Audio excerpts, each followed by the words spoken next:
Oi pessoal, tudo bem? Estamos de volta com nossos vídeos aqui da parte de fabricação mecânica, né? Segundo vídeo aqui sobre esse desafio aqui referente à parte aqui de seleção de ferramentas para execução de furos e cálculo de RPM. No último vídeo a gente falou um contexto geral, né, sobre algumas observações aqui sobre essa parte aqui dos furos. E vamos aí para agora para a resolução mesmo aí da situação problema, né? O desafio dos furos. Um furo de 4 milímetros e um de meia polegada, então a gente tem que selecionar as brocas, as ferramentas e calcular RPM para o último furo, né? Nesse caso, calcular RPM de fato aí para meia polegada e para 4 milímetros. Bom, vamos primeiro aqui com o de 4 milímetros, né? O menor.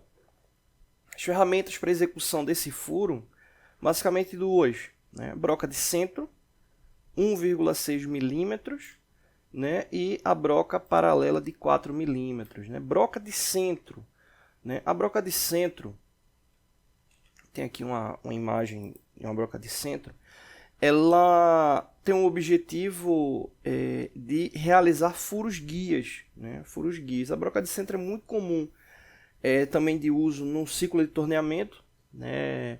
Principalmente de peças que precisam ficar, né, fixas ali com a ponta móvel, né? Por causa do tipo de execução que você vai fazer, então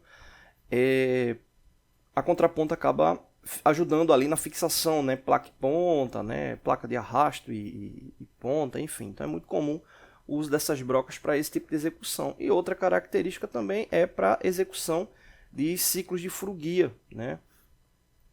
A pessoa que trabalha na parte CNC também é muito comum, né, a parte de centro de usinagem, né, fazer as marcações com a broca de centro para depois a execução dos outros furos, né?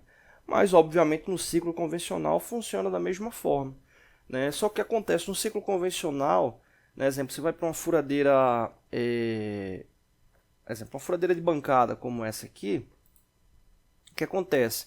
Você não tem guias laterais que vão te dar ali base para deslocamento de coordenadas, né? Normalmente o que acontece? Você vai ter lá a peça, né? Você vai fazer a traçagem da peça, né, da traçagem referente ao furo, e com base naquela traçagem você vai fazer a marcação desse centro, né? Normalmente ocorre lá com punção de bico, mas pode também ser executado com base ali na broca de centro, né? Então você faz a traçagem e faz a execução ali com a broca de centro, ou também pode fazer a marcação com punção e depois com a broca de centro, não tem problema nenhum, né? Isso aí é mais utilizado quando você precisa ter mais precisão ali na execução do furo, e normalmente você vai ter várias brocas ali no ciclo, né?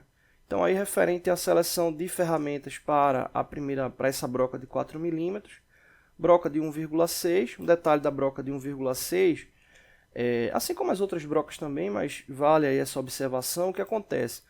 No furo com a broca de centro, você tem a extremidade guia e tem a parte chanfrada, nessa parte aqui com chanfro, que vai fazer de fato ali o guia cônico para acomodação da broca, né? Então o furo ele tem que ser executado pelo menos até a metade dessa marcação guia aqui. Então quando a gente informa que ela tem 1,6 milímetros de diâmetro, é referente a essa parte aqui, né? Ela tem obviamente aqui esse diâmetro maior, tem esse diâmetro maior que a gente não tá especificando, né? Normalmente ali para a seleção que importa é essa referência ali do guia, né? 1,6 milímetros. E depois aí você tem a relação para a acomodação, né? Então a de 4 milímetros aí ela vai encaixar perfeitamente. As outras com diâmetro maior, 3,2 e 4,5, é referente a o guia, né? Essa de 4,5, por exemplo, aqui ela é maior do que o próprio diâmetro final da broca, né? Então você não iria conseguir centralizar perfeitamente, né? A de 3,2 ela já tem um diâmetro elevado, né? Então você talvez não, exemplo, um furo que fosse precisar, né, a parte do chanfro ali da broca, né? Parte do chanfro aqui da broca, essa parte aqui do chanfro da broca, provavelmente ele iria ultrapassar até os 4 milímetros, né? Então por isso que a seleção aqui dessa broca com diâmetro menor. Então basicamente seriam as duas ferramentas. Primeiro, broca de centro 1,6 milímetros e a broca com diâmetro de 4 milímetros. Aí o detalhe, você vai utilizar as duas brocas, tem cálculo para RPM para as duas, né? Mas no caso aqui a gente só vai calcular o diâmetro final. A regra ali para o cálculo, né, você precisaria ter ali com base no fabricante ou tabela indicativa o uso da velocidade de corte para esse tipo de broca. No caso aqui, a gente tem uma tabela indicativa para HSS paralela, né, que são essas brocas aqui, né, ou seja, brocas aqui paralelas. Lembrando um detalhe interessante, nessas brocas elas têm condições de ângulos, ou melhor, você pode ter condições de ângulos diferentes, levando em consideração ali o tipo de material. Né? A gente não está falando sobre ângulo especificamente nesse vídeo, a gente tem até um vídeo mais antigo que a gente fala sobre questão de ângulos, mas vamos deixar aí marcado aí para a gente falar novamente aí sobre os ângulos e aplicação com base no tipo de material. Né? No caso aqui a peça 1010/1020, né? Ou seja, aço com baixo teor de carbono. Então, supondo que já seja uma broca específica para esse tipo de material ou que esse material se enquadre, né, na gama de materiais que a broca possa ser aplicada. Beleza, então vamos calcular aqui a RPM para a broca de 4 mm para a gente finalizar o vídeo. Aqui na relação de material, né, aqui a gente tem, né, diversas velocidades de corte, né, seus respectivos tipos de material.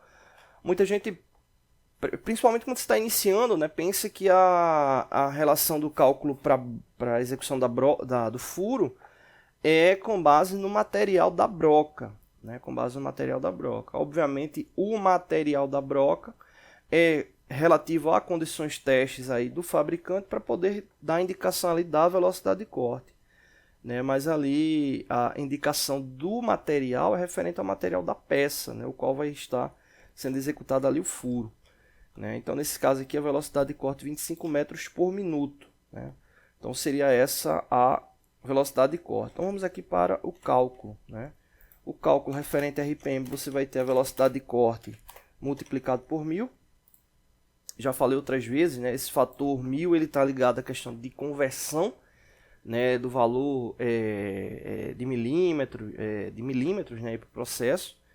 Né? Então, nesse caso aí, você vai ter VC vezes 1000, π vezes D, né, vou colocar aqui π como 3,14, multiplicado por D, D é o diâmetro da broca, nesse caso aí 4 milímetros, e aí volta aquela informação, né? Quanto menor o diâmetro, maior a rotação. Quanto maior o diâmetro, menor a rotação. Né? A gente vai até fazer um vídeo explicativo sobre isso, né? Vou colocar aqui no simulador para a gente poder falar melhor sobre isso, né? Isso ainda gera muita dúvida, né? Mas, poxa, o diâmetro menor era para ter a rotação menor, o diâmetro maior era para ter a rotação maior, mas a gente vai explicar isso aí melhor, tá bom? Beleza, então nesse caso aqui a velocidade de corte, substituindo, a gente já verificou que era 25 metros por minuto, né? Com base ali no tipo de material, 25 metros por minuto, né? E aqui o D, o diâmetro, a gente substituiu pelo diâmetro da broca, que foi 4 milímetros. Né? Então você vai ter 25 multiplicado por 1000, vai dar 25.000. E aí você vai ter 25.000 dividido por 3,14 multiplicado por 4. Né? 25.000 dividido por 3,14 multiplicado ali por 4. Né? Vai dar 1990. Né? N igual a 1990.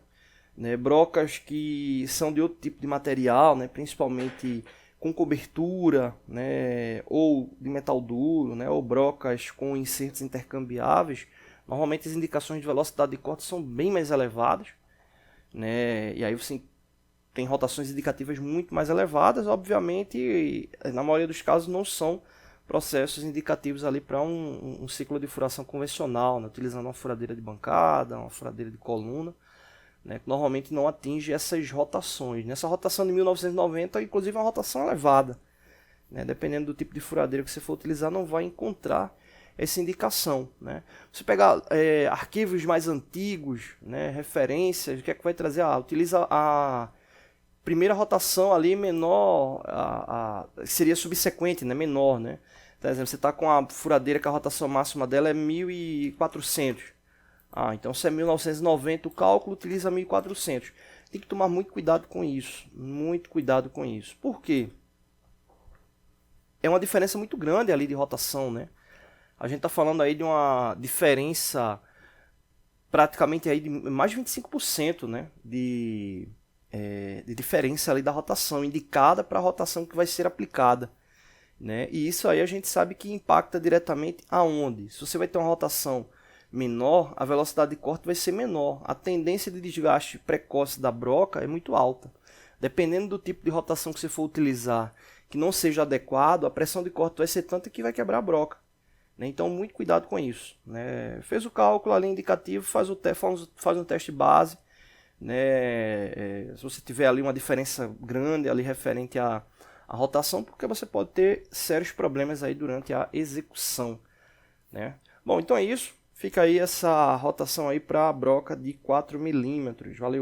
Oi pessoal, tudo bem? Hoje a gente vai estar dando continuidade nos nossos vídeos da parte de metrologia, né? Hoje a gente vai estar respondendo aí uma pergunta de uma colega no e-mail do canal, que foi justamente o seguinte, né? Ela informou que ela tinha dificuldade quando ia fazer interpretação de tolerância, que trazia distanciamento ou totalmente positivo ou totalmente negativo, né? A gente vai fazer aí 2 vídeos rapidinho para mostrar dois exemplos, né? Então vamos supor que você tem a tolerância, o valor, né, nominal 20 milímetros mais 0,02 mais 0,05, né? Então o que acontece? Com base nesse valor descrito aqui, a gente, para ter o valor mínimo, né, a gente vai somar com o menor valor indicado, né, de tolerância, né? Então 20 mais 0,02, que vai nos dar 20,02. Então isso aí é o mínimo, né? E o máximo a gente vai somar também, né? Muita gente se confunde quando tem esses valores com afastamento positivo ou totalmente negativo, né, para indicar o mínimo e máximo. Mas nesse caso aí tem que somar mesmo, né? Então a gente vai ter 20 mais 0,05 para o máximo, né? Então vai dar 20,05. Né? Então, nesse caso aí, o afastamento máximo é esse. O afastamento intermediário, somar os dois valores, né? Permanece a mesma lógica, 20,02 do mínimo mais 20,05 do máximo e dividir por 2, ou seja, tirar realmente a média de um em relação com o outro, né? Essa lógica aí, ela permanece, né? E nesse caso aí, fazendo a soma dos dois e dividindo por 2, a gente vai encontrar 20,035 milímetros, né? Então, isso aí é o valor intermediário. Intermediário que significa que é justamente o mais confiável. O campo de tolerância é fazer a subtração do máximo menos o mínimo, né? Então, nesse caso aí vai dar 0,03 centésimos de milímetro aí como campo de tolerância. Tá bom? Então aí as informações para a interpretação dessa medida. Tá engraçado na pergunta dela, poxa, se eu tenho um afastamento máximo e consigo fabricar ele com o valor nominal, vai estar correto? Esse caso aí a gente já observa que não. Em resumo, uma peça que tem 20 milímetros mais 2 centésimos mais 5 como tolerância, se você fabricar ela com 20 milímetros, vai estar errado. Ou seja, os valores só estarão corretos se ele variar de 20,02 a 20,05. Né? Então, se você fizer ele com 20 milímetros, vai estar errado. Ele precisa ter aí no mínimo 20,02. Tá bom? Não deixe de se inscrever no canal, toda semana tem vídeos novos. Valeu!